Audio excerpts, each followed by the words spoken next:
Hello, and welcome back to the channel. Tonight, we're diving deep into the shadows, exploring those unsettling moments that linger long after the lights go out. These aren't just stories, they're whispers from the other side, tales that feel a little too real. We've all felt that chill, that sense of being watched when no one is there. So lock your doors, turn down the lights, and let's begin. Our first story comes from a user who thought they were just exploring an abandoned building. They wrote, "I thought it was just a haunted house, but the moment I stepped inside, the door slammed shut behind me. The air grew heavy and cold, thick with the smell of dust and decay. As they cautiously moved through the hallway, they noticed the mirrors. Every single one, from a small hand mirror on a dusty vanity to a large, ornate one in the main hall, reflected a version of them with hollow black eyes. A cold dread washed over them. They tried to tell themselves it was a trick of the light, a figment of their imagination. But then, the reflections started to move independently. When they took a step back, the mirrored figures took a step forward.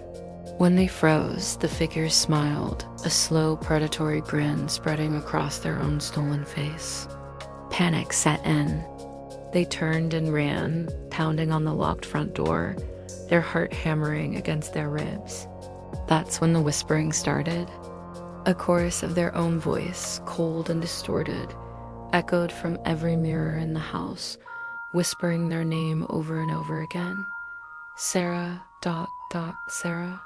You can't leave us, Sarah. She was trapped, surrounded by twisted versions of herself, each one wanting to pull her into the glass forever.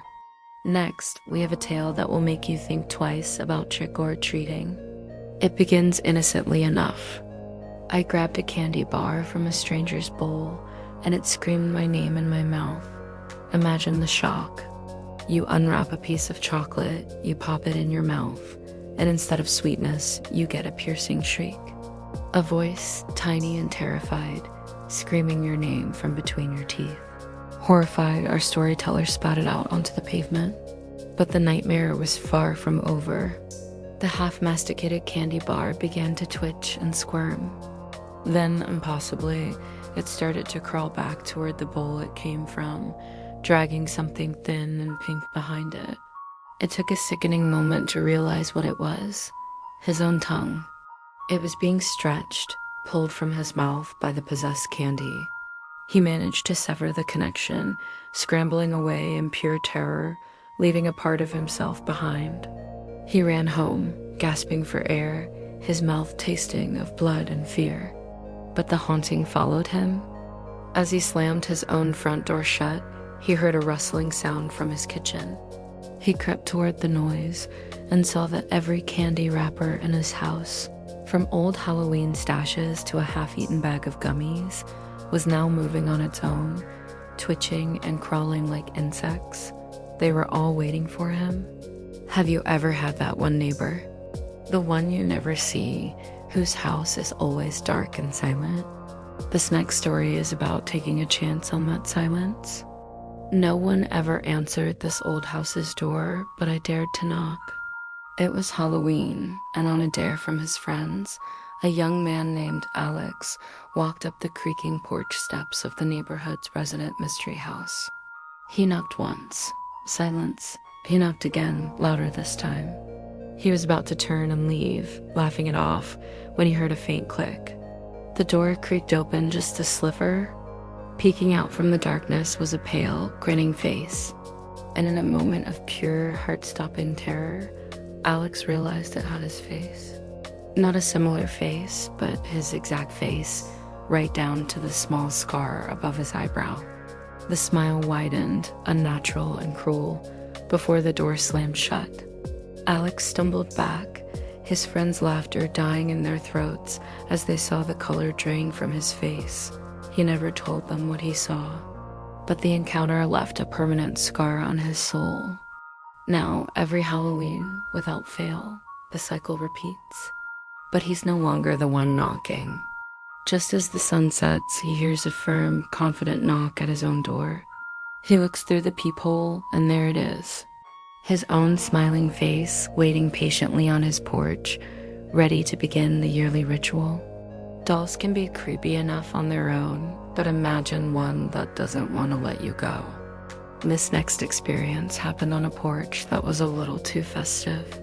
I reached for a candy on a porch decorated with dolls, and one moved to grab my hand. The porch was famous in the neighborhood. Dozens of porcelain dolls, all sizes, were propped up on chairs, steps, and railings, each holding a bowl of candy. It was unsettling, but the candy was top tier. A girl named Mia reached for a lollipop from a doll dressed in a frilly pink dress. As her fingers brushed the candy, the doll's porcelain hand, cold and hard, clamped down on her wrist. Mia tried to pull away, but the grip was impossibly strong.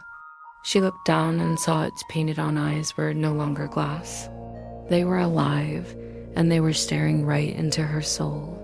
A dry, raspy whisper escaped its cracked lips, a single terrifying word. Finally, the world around her began to spin and fade to black. When she came to, the sun was rising. She tried to move, to scream, but she couldn't. She was frozen. Looking down, she saw her own hands were now porcelain, holding a bowl of candy. She was sitting on the porch, watching a new family move into her house across the street. And beside her, a little girl in a frilly pink dress skipped away, free at last.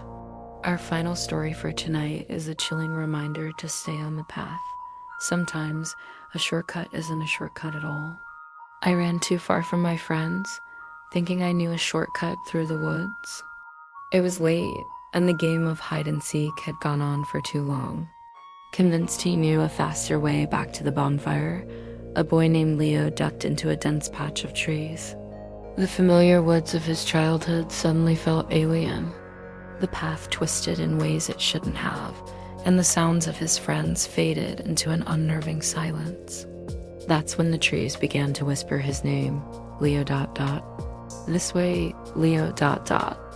The voices were gentle, almost comforting, and in his disoriented state, he followed them, believing they were guiding him home. Deeper and deeper he went, the whispers leading him to a small, quiet clearing. In the center of the clearing was a mound of disturbed earth, topped with a makeshift wooden cross. Carved crudely into the wood was his own name and that day's date. A cold realization washed over him. He had been led to his own grave.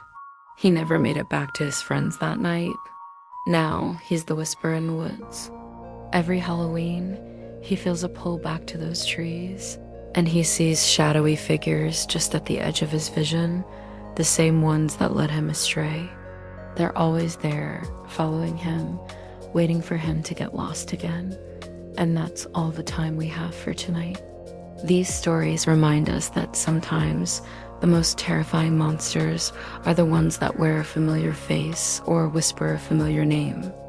Thank you for joining me in the darkness. If you have a story of your own, share it in comments below. Don't forget to like this video and subscribe for more unsettling tales. Stay safe out there, and whatever you do, don't listen to the whispers.